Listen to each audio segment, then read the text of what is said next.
ladies and gentlemen, after 448 days, having just got back recently, I learned one thing. I got home to find people were even talking about Australia. How much can change in 448 days, I asked myself. A lot. And we know that Africa can be all bad and good at the same time. All bad and all good. But for goodness sake, let's go for the good. And that's my message. You know, people say, what about a shopping basket? You go to Pick and Pay, costs you $2,000. I said, have you tried buying a loaf of bread in Libreville? Pay it in dollars. What's rands here? Everybody's got security problems. So let's hang in here, Mama Africa, South Africa, and let's seek the good. And in Rob's words, this morning when we had tea together, you took me to the doctor so I could take some antibiotics and be here today. Rob, thank you for that. But your words, we need to keep on crossing the divide. We are South Africans, and let's do something about it. Nikki, Dave would have wanted me to tell a story. So let's pretend for a moment, can you hear me at the back there? Let's pretend for a moment that we're sitting around a fire in the largest vegetated sand mass in the world. And of course you know where that is. It's the Kalahari, the giant thirstland of the Kalahari. And I know that most, if not all of you have been there. Mike Boone's here in the audience. He loves the Kalahari. Bucky, you love the Kalahari. It's late afternoon. You take that old enamel mug. You know the enamel one with the little black chips in it.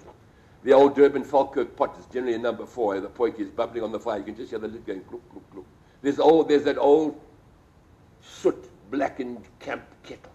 You can just make out the bull bar of the vehicle. There's that old grub box that your dad used to use. In the distance, the cackle of a hyena, the cry of a jackal, the distant roar of a Kalahari lion. Do you get it anywhere else, ladies and gentlemen, other than in Africa? So I thought we're going to spend a short time in storytelling, and it's because of what we think of that great man Dave that we should tell a story, and the legacy that he leaves behind. Because Dave once cornered me at an international tourism indaba in Durban, and he said, hey, Nondoeza, it's about time you told a story or two. I said, hey, Dave, forget it. I said, you know, I can tell the odd story around a campfire with the help of a bit of Captain Morgan, but in front of all these people, I mean, like tonight, you know. I said, that's scary stuff. He said, you can do it, and we need people in Africa that will tell stories. It's Dave that put me here tonight. He said, you know, you can even charge for us. I said, impossible. But really, and I said it over the phone, it was on 702 the other day, Nicky, I said, I'll come here tonight, but sure, I'm in the shadow of Dave, but I'm here because of Dave. He said, go out and tell the story. So tonight's story, as we sit around that Kalahari fire, we just throw another piece of hydrocoal on the fire, and the sparks disappear into the night sky. No place like Mama Africa. And I thought the story should simply be the journeys of a Zulu calabash, Igula, in Zulu. And calabashes, of course, have been used for generations by different African cultures. I remember when living with the Maasai market, it was always best if they were drinking blood to get in first before it coagulated, especially if you have a beard, of course. So it's the story of a Zulu calabash. Now, if I cast my mind back to 1993, we filled this calabash at Cape Point. Man, you know, banana boys, they didn't even have proper life jackets and stuff, jumped off the rubber ducks. Who was it this evening that said they've just read Cape to Cairo? Anyway, it was you, no? Yeah, we wrote a little book about it called Cape to Cairo. We went in 2 open boats across Africa. I remember the bigger one was called Dewey 2, the smaller was simply called Bathtub. Making our way up the African coast. But our objective was very clear, 1993, the wind of positive change that was blowing across southern Africa. Where would we educate our kids? What would happen to tourism? How would we survive? Should we go and live in Australia? Should we go to Europe?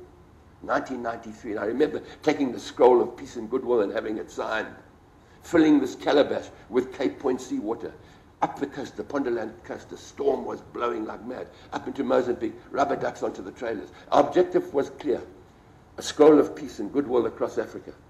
We had to remind ourselves and our nation that we are part of Mama Africa and the African continent. And the geographic challenge was to cross Africa along all of Africa's major waterways and somehow get to Cairo and Alexandria. When we left, it was impossible. The borders were closed with Ethiopia.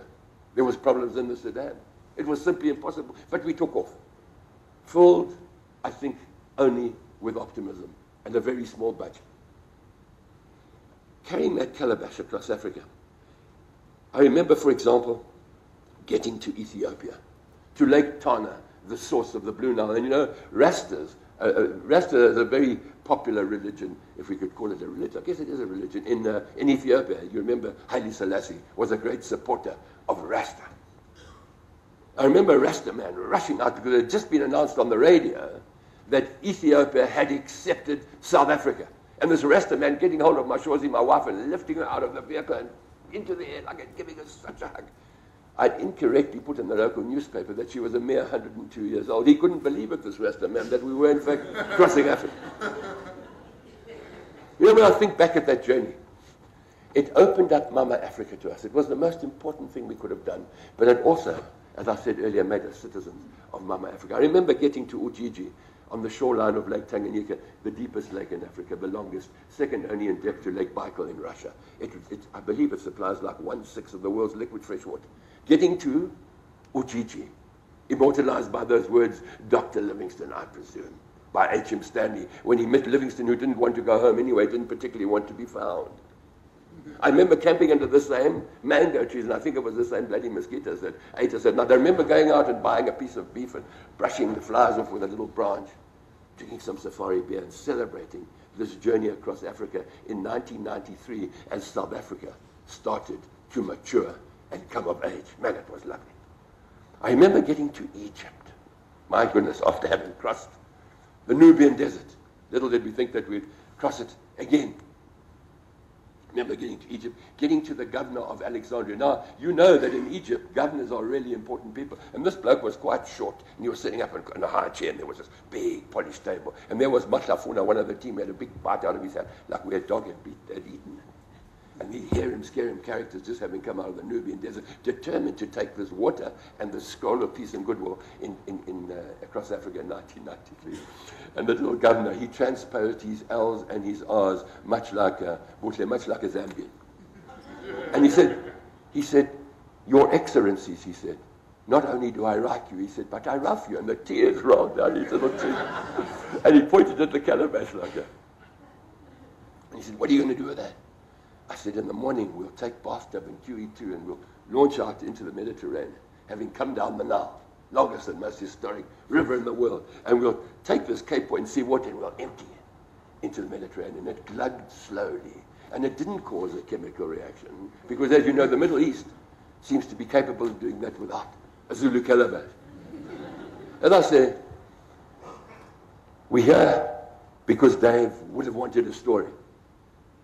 And when I think back to a story that Dave really would have connected with, it's the story that you saw on the screen there about those two African heroes, those two black heroes of African exploration. And you know the story so well, Mark.